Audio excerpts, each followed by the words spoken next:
Oil pulling அது எப்படி பண்ணுறது?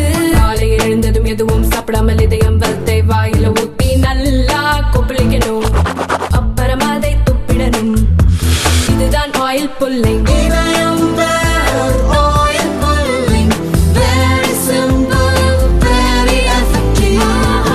ஆதாரத்தை பெருக்க வேண்டுமே தவிர மத்திய அரசு கிட்ட மாறு தட்டி கொண்டு ஏதோ ஹிந்தி திணிப்பு மீண்டும் ஹிந்தி போராட்டம் என்றுலாம் அவர்கள் இந்த ஆட்சி சட்டம் ஒழுங்கு கெட்டு போய் கிடக்கிறது. மூளை முடுக்கெல்லாம் கஞ்சா போன்ற போதை மருந்துகள் புழக்கம் அதிகமாகி பெண்களுக்கு எதிரான குற்றங்கள் அதிகமாகி சாலையில் யாரும் நடமாடுவதற்கே அச்சப்படுகின்ற அளவிற்கு கூலிப்படைகள் அதிகமாகி எந்த உயிருக்கும் உத்தரவாதம் இல்லாமல் 5000த்திற்கும் 10,000த்திற்கும் உயிர்கள் காவு வாங்கப்படுகின்ற சூழ்நிலை தமிழ்நாட்டில ஒரு காட்டாட்சி நடப்பதை மக்களை திசை திருப்புவதற்காக இவங்க ஹிந்தி திணிப்புங்கிறாங்க. அதெல்லாம் ஹிந்தி எல்லாம் திணிக்கல மத்திய அரசாங்கம்.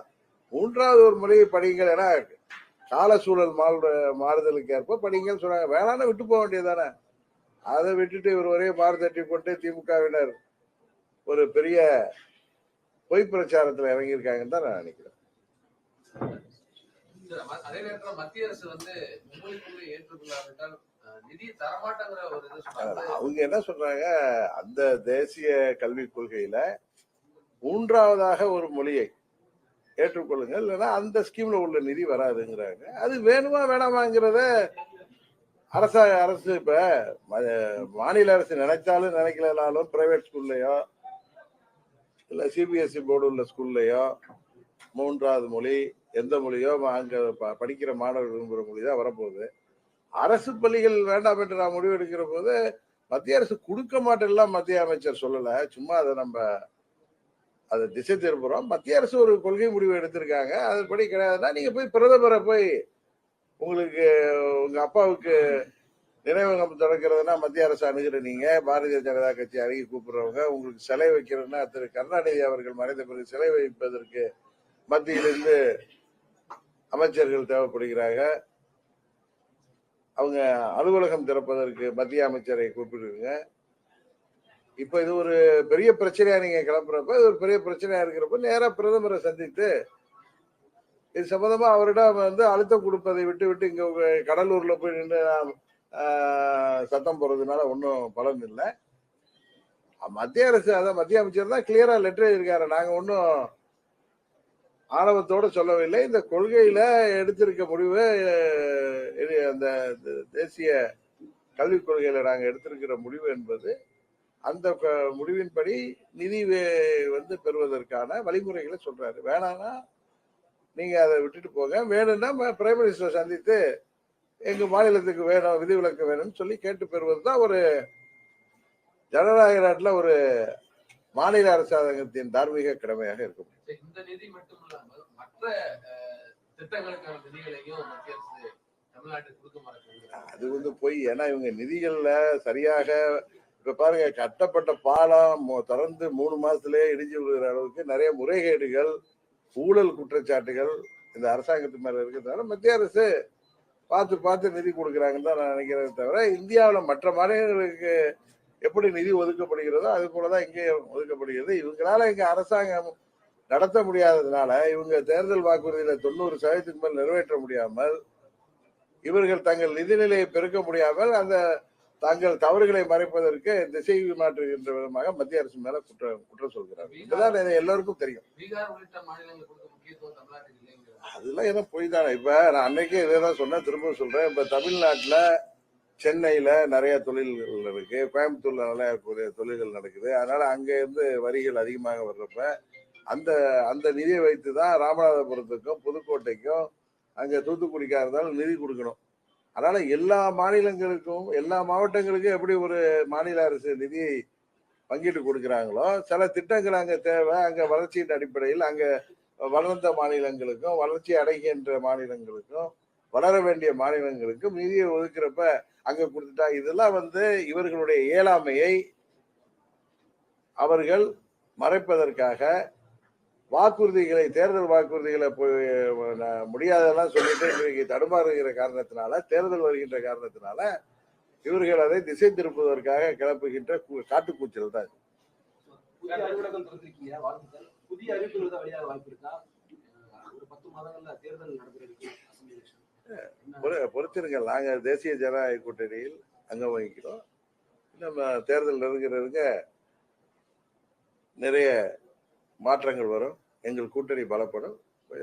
Wait and see. 26லயும் என்டிஏ அலையன்ஸ்ல தான் அம்மா மக்கள் முன்னேற்ற கழகம் செயல்பட்டு வருகிறது.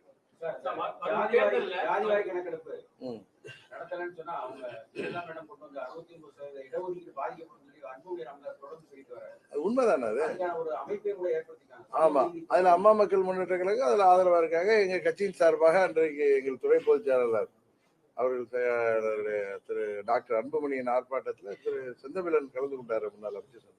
நாங்கள் அதற்கு சாதிவாரி கணக்கெடுப்பு தேவை. அதன் மூலம்தான் உரிய பங்கீடு அனைத்து தரப்பு அனைத்து சமுதாயத்திற்கும் கிடைக்கும் என்பது எங்களுக்கும் நம்பிக்கை இருக்கு. அதெல்லாம் நிறைய மாநிலங்கள் இவர் சொல்றாருல, பீகார்ல நிதி நிறைய கொடுத்துட்டாங்கன்னா, இப்ப பீகார்ல அந்த ஜாதிவாரி கணக்கெடுப்புலாம் நடத்தி தான் இருக்காங்க. அது மாதிரி எடுத்து இவர் இடஒதுக்கீடு செய்யட்டும். அதுக்கப்புறம் மத்திய அரசு கிட்ட போய் அதை பார்த்து இவர் அதெல்லாம் செய்து முடித்து விட்டு தான் மத்திய அரசின் உதவியை கேட்க வேண்டும்.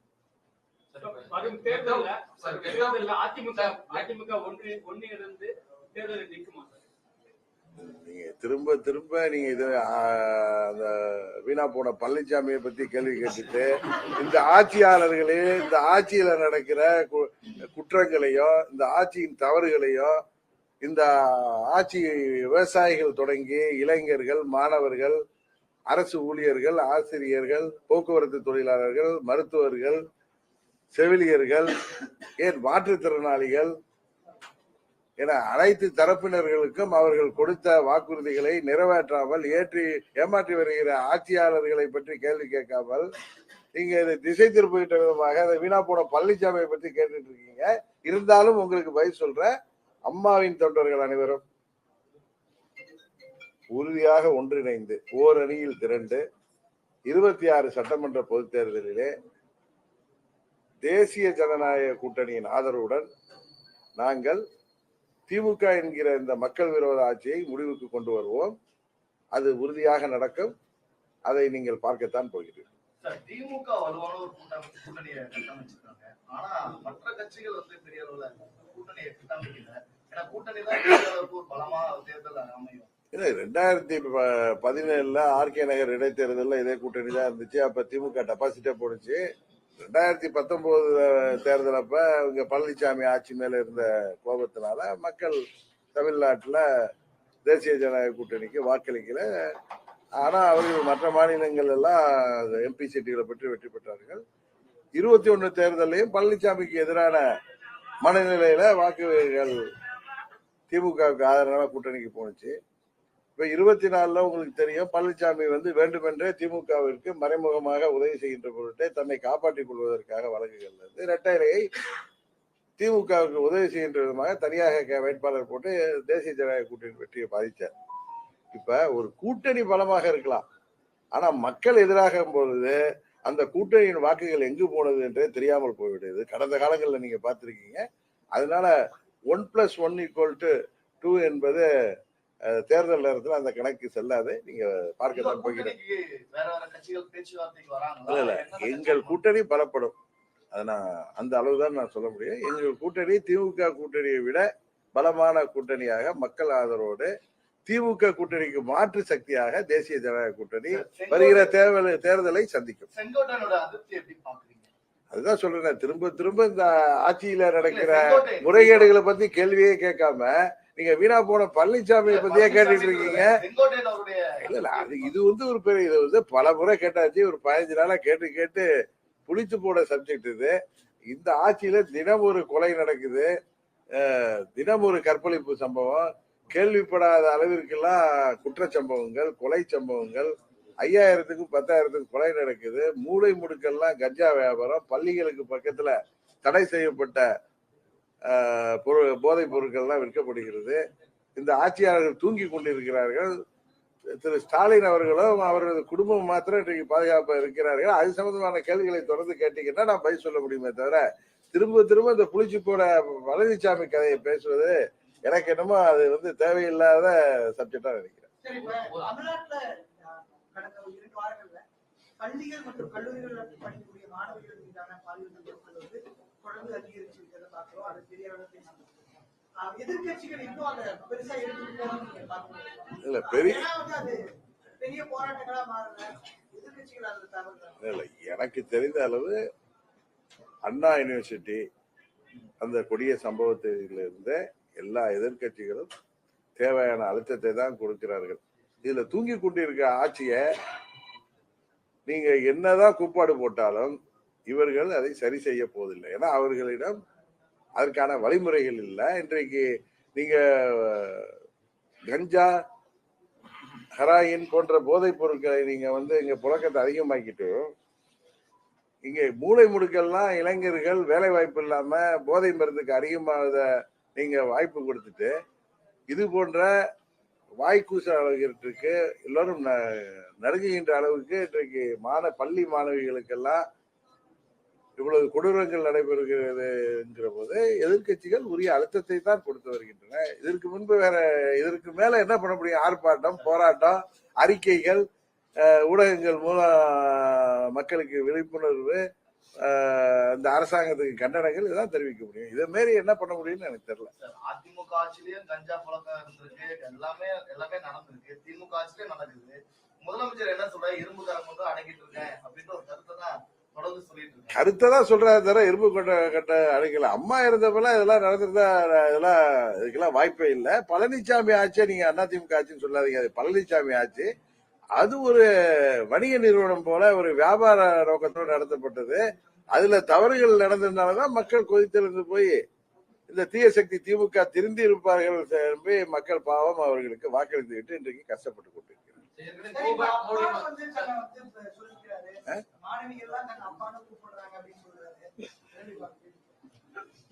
நல்ல வேலை,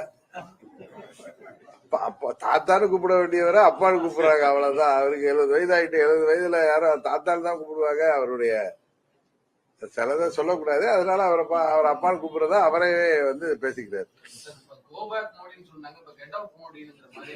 அது கெட் அவுட் டிஎம்கேங்கிறது தான் வரப்போகுது. அதுதான் உண்மை. 26ல கெட் அவுட் திமுகன்னு வரும். அதை நீங்க பார்க்கதான் போயிருக்கீங்க.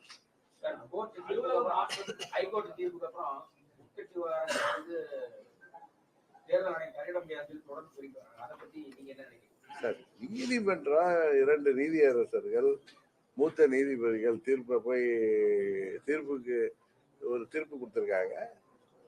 அதுக்கு பிறகு தேர்தல் ஆணையம் என்ன செய்கிறது பொறுத்து தான் பார்க்கணும். அது நீதிமன்ற தீர்ப்பு எல்லாம் போய் நம்ம கிரிட்டிசைஸ் பண்றதுக்கு நான் ஒன்றும் பெரிய சட்ட வல்லுநர்லாம் இல்லை.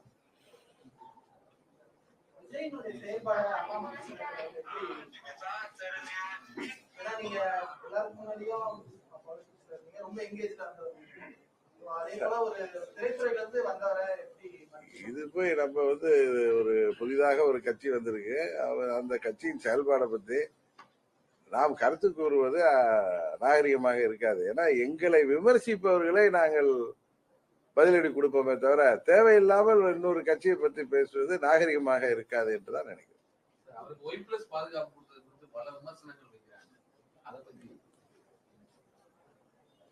அரசாங்கம் கொடுக்குதுன்னா அதுக்கு காரணம் இல்லாம கொடுக்காதுன்னு நினைக்கிறேன். ஒரு பிரபலமான நடிகர், நம்ம யதார்த்தத்தை பேசுறோம், அவருக்கு பாதுகாப்பு தேவை என்று நினைத்திருக்கலாம், அதனால கொடுக்குறாங்க. அப்படிதான் பாக்குறாரு. இல்ல இல்ல, களத்துக்கே வராதவருக்கு ஒய் பாதுகாப்பு எதுக்குன்னு கேக்குறீங்க. பட் பாதுகாப்புங்கிறது வீட்லயும் தேவைப்படும்ல. ஒரு வீட்லயும் பாதுகாப்பு எனக்கு குறைபாடு இருக்கு. அவருக்கு என்ன த்ரெட் இருக்குன்னு எனக்கு தெரியாதுல்ல. அரசாங்கம் கொடுக்குதுன்னா நீங்க அரசாங்கத்தை சேர்ந்தவர்கள்ட்ட தான் அந்த கேள்வி கேட்கிறேன். நம்மளா போய் அதை போய் நம்மளுக்கு தெரியாத ஒரு விஷயத்த நம்ம 2 பேரும் உட்கார்ந்து டிஸ்கஸ் பண்றது. அது அரசியல் முடித்து போட அவர் வந்து அரசியலுக்கு வந்த பிறகு அவருக்கு பாதுகாப்புக்காக ஒய் பாதுகாப்பு கொடுக்கப்பட்டிருக்குங்கிறது தான் நான் பாக்குறேன். ஏற்கனவே திரு ஸ்டாலின் அவர்கள் மதுரை ஏர்போர்ட்ல மதுரை ரயில்வே ஸ்டேஷன்ல போறப்ப ஒரு கத்தி வந்து விழுந்துச்சுன்னா அவங்க அப்பா அவருக்கு இசட் பாதுகாப்பு எல்லாம் கொடுத்தாரு. அது இவர் ஒன்றும் இவருக்கு மத்திய அரசாங்கம் தானே கொடுத்துருக்காங்க. இன்னொன்று மத்திய அரசாங்கத்துக்கு எதிராக தான் அவர் செயல்பட்டு இருக்காரு. அவருடைய அறிக்கைகள்லாம் மத்திய அரசாங்கத்துக்கு எதிர்ப்பாக தான் அவர் பேசுறாரு. அதனால அவருக்கு என்ன பாதுகாப்பு குறை, அவருக்கு என்ன த்ரெட் இருக்குங்கிறது நமக்கு தெரியாத ஒரு விஷயத்த நம்மளா யோசிச்சு பேச முடியாது.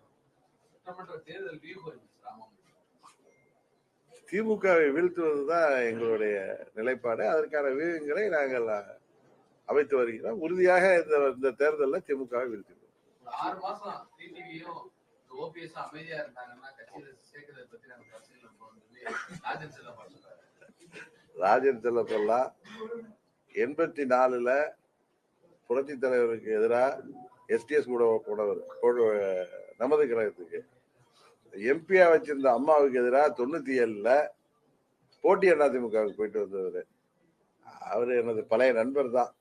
நாங்க ஒண்ணு அதிமுக சேரணும்னு நாங்க என்னைக்கு கோரிக்கை வைக்கல. நாங்க அம்மா மக்கள் முன்னேற்ற கழகம். அவர் என்ன ஒன்றும் பேர் சொல்லி சொன்னதா எனக்கு தெரியல. அவர் அதிமுகன்னு கிளைம் பண்றவங்களுக்கு தான் அவர் சொல்லதாக தான் நான் பார்த்தேன்.